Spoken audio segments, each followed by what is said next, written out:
Shalimar Jewelry inaugural offer. Flat 9% VA on gold ornaments, 12,500 off on purchase of 1 kg silver.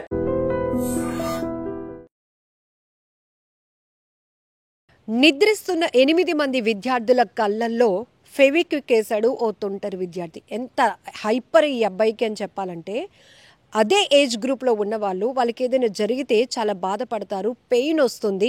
అయ్యో నేను ఇలా చేయడం తప్పు అని తెలిసి కూడా ఒక రకమైన ఆనందం పొందటానికి ఆ అబ్బాయి చేసినటువంటి ఆ తొంటరితనంతో చేసినటువంటి ఆ పని వల్ల ఇప్పుడు 8 మంది పిల్లలు ఆ కన్నురెప్పలు మూసుకుపోయి కళ్ళు మంటలతో ఏడుస్తున్నటువంటి పరిస్థితి కనబడింది.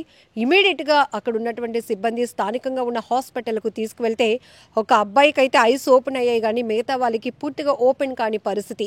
ఫెవిక్విక్ అనేది ఎంత ఎఫెక్టివ్గా పనిచేస్తుందో మనకు తెలుసు. ఏదైనా అతికించడానికి మనం దాన్ని ఎక్కువగా వాడుతూ ఉంటాం. అలాంటిది ice very sensitive part. So అలాంటి ఐస్లో వాళ్ళు పడుకున్నారు కదా, వాళ్ళకి ఏమవుతుందో చూద్దాం, వాళ్ళు ఏడుస్తారా లెగుస్తారా లెగరా అని ఆ అబ్బాయి ఒక దారుణమైన ఆలోచన దృక్పథంతో సో ఆ పడుకున్న వాళ్ళని అలా ఇబ్బంది పెట్టాలి అని చేసినటువంటి ఆ ప్రయత్నం, ఆ పైశాచిక ఆనందం ఇప్పుడు మిగతా పిల్లల ప్రాణాల మీదకి వచ్చిందని చెప్పాలి. ఆ పిల్లలు ఎంత విలవిల్లాడిపోయారు. అసలు ఈ ఘటన ఎక్కడ జరిగిందంటే ఒడిశా రాష్ట్రం కంధమాల్ జిల్లా సెలాగూడలో ఉన్నటువంటి సెబాశ్రమ్ అనే స్కూల్ హాస్టల్లో ఈ ఘటన నిన్న నైట్ జరిగింది. సో అందరూ వరుసగా పడుకున్నారు. హాస్టల్ అంటే మనకు తెలిసిన విషయమే. మరి ఈ 8 మందిని ఆ అబ్బాయి ఎందుకు టార్గెట్ చేశాడో తెలియదు, కానీ పడుకున్నటువంటి ఆ 8 మంది కళ్ళు ఈ కనురెప్పలు ఓపెన్ చేసి ఫెవిక్విక్ వేసుకుంటూ వెళ్ళిపోయాడు. ఇమీడియట్గా వాళ్ళు కళ్ళు ఓపెన్ కాక కళ్ళు ఇచ్చింగ్తో మంటలు వచ్చి ఏడుస్తుంటే ఇమీడియట్గా హాస్టల్ సిబ్బంది అక్కడికి చేరుకొని మిగతా పిల్లలు కూడా లేచిపోయారు. సో ఏం జరిగిందో చూసేటప్పటికి కొంతమంది కనురెప్పలు అయితే ఇక్కడ మొత్తం వాచిపోయి ఉన్నాయి. ఈ ఐస్ ఓపెన్ కాక వాళ్ళు ఏడుస్తూ ఉంటే ఏమైంది అనేటప్పటికి ఆ అబ్బాయి అప్పుడు ఒప్పుకున్నాడు, నేను ఫెవిక్విక్ వేశాను పడుకున్నప్పుడు ఈ ఐస్ అన్నీ ఓపెన్ చేసి అని చెప్పాడు. సో నిజంగా ఈ అబ్బాయిని ఎలా ట్రీట్ చేయాలో కూడా అర్థం కావటం లేదు. ఒక ఏజ్ వచ్చిన తర్వాత మినిమం ఈ ఇప్పుడున్న జనరేషన్ పిల్లలు అయితే చాలా ఫాస్ట్గా ఉన్నారు. సో పెద్దవాళ్ళు కూడా వాళ్ళ స్పీడ్ని అందుకోలేకపోతున్నారు. ఏది మంచి ఏది చెడు అనేది వాళ్ళకు తెలిసి కూడా కొంతమంది పిల్లలు ఎంత హైపర్ యాక్టివ్తో పనిచేస్తూ కొంతమందిని ఇబ్బంది పెట్టాలని చేస్తున్నటువంటి ప్రయత్నం వల్ల మిగతా వాళ్ళ ప్రాణాల మీదకి వస్తున్నటువంటి పరిస్థితి కూడా ఉంది. ఇక్కడ హాస్టల్లో అందరూ కలిసిమెలిసి చక్కగా ఉండాల్సినటువంటి పరిస్థితిలో ఏదో వీళ్ళ మధ్య ర్యాగింగా లేకపోతే ఏదైనా ఒకరి వల్ల ఇబ్బంది పడడం వల్ల ఆ టీం అందరినీ కూడా మనం టార్గెట్ చేయాలనే ఆలోచన తెలియదు, కానీ అలా పడుకుంటున్న వాళ్ళ కళ్ళల్లో ఫెవిక్విక్ వేయటం వల్ల వాళ్ళు ఎంత ఇబ్బంది పడుతున్నారంటే ఇప్పుడు ఇమీడియట్గా సిబ్బంది అక్కడ హాస్పిటల్కు తరలించగానే కొంతమంది పిల్లలకైతే అది ఒక లిక్విడ్ లాంటిది పెట్టి ఓపెన్ చేసేటప్పటికి కొంతమందికి ఐస్ ఓపెన్ అయ్యాయి, మరి కొంతమందికి కనురెప్పలు తెరుచుకోవడానికి కూడా చాలా ఇబ్బంది అవుతోంది. సో ట్రీట్మెంట్లో వాళ్ళు ఇబ్బంది పడుతూనే చాలా ఏడుస్తున్నటువంటి పరిస్థితులు కూడా కనబడుతున్నాయి. ఏదేమైనా ఇలాంటి ఘటనలు చాలా బాధాకరం.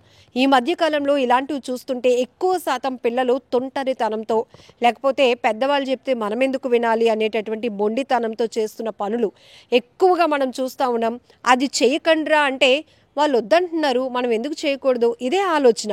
కానీ వాళ్ళకి అర్థమయ్యేటట్టు పెద్దవాళ్ళు కన్వే చేయలేకపోతున్నారా, లేకపోతే పెద్దవాళ్ళు చెప్పేది మనం ఎందుకు వినడం, సోషల్ మీడియాలో మనకి అన్ని నాలెడ్జ్ వచ్చేస్తుంది, అన్నీ మనకు తెలుసు కదా, ఇంకా ఎవరు చెప్పినా మనం వినే అవసరం లేదు అనే ఆలోచనలో పిల్లలు ఉంటున్నారో తెలియదు. కానీ ఈ గ్యాప్ వల్ల చాలామంది పిల్లల యాటిట్యూడ్ అనేది చాలా డిఫరెంట్గా మారిపోతుంది. ఒక రకంగా మనం అబ్జర్వ్ చేయాలంటే ఇంట్లో ఉన్న పిల్లలు అనుకోండి, పెద్దవాళ్ళు ఎందుకురా నువ్వు మొండిగా తయారవుతున్నావు, అది కరెక్ట్ కాదు, ఇది ఇలా కౌన్సిలింగ్ ఇవ్వగలుగుతారు.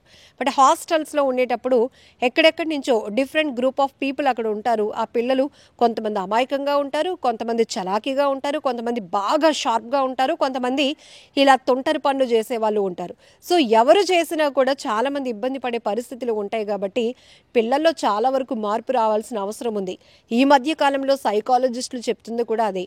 సో పిల్లల్ని కనిపెట్టుకొని ఉండాల్సిన బాధ్యత పెద్దవాళ్ళది. ఎందుకంటే వాళ్ళకి ఇది తప్పు ఇది రైట్ అని తెలిసినప్పటికీ కూడా ఒక ట్రయల్ వేయాలనేటటువంటి ఉత్సాహం ఉత్సుకత ఉంటుందంట. ఒక క్యూరియాసిటీతో కూడా కొంతమంది ఇది ఇలా చేస్తే ఏమవుతుంది ఒకసారి చూద్దాం అనే ఆలోచనతో కూడా చాలామంది తెలిసి తెలియక రెండు విధాలుగా కూడా తప్పులు చేసిన వాళ్ళని మనం చూస్తూ ఉన్నాం. సో ఏది ఏమైనా ఈ ఘటన చాలా బాధాకరం అనే చెప్పాలి.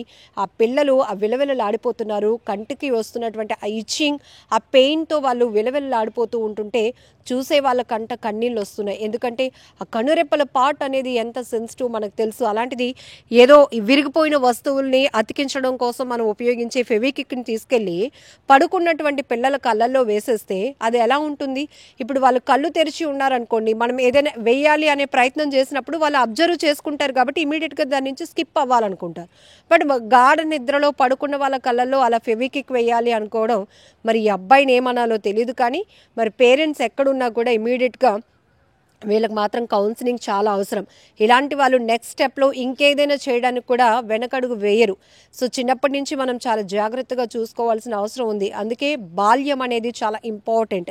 పెరిగిన వాతావరణం కావచ్చు, ఉంటున్నటువంటి వాతావరణం కావచ్చు, చుట్టుపక్కల వాళ్ళతో ఉంటున్నటువంటి స్నేహితుల ప్రభావం కూడా చాలా మందిలో ఉంటుంది. ఈ మధ్యకాలంలో ఎక్కువ శాతం పిల్లల్లో ఈ తరహా అంటే నేర ప్రవృత్తి వైపు వెళ్ళాలి అనే ఆలోచన కనిపిస్తున్నటువంటి పిల్లల్ని ఎక్కువగా చూస్తున్నాం. అందులో చంపడానికి కూడా పిల్లలు, వాళ్ళు మైనర్లు అయినప్పటికీ కూడా పిల్లల మీద అఘాయిత్యాలు చేస్తున్నారు. కొంతమందిని హత్యలు చేయడానికి వెనకడుగు వేయటం లేదు.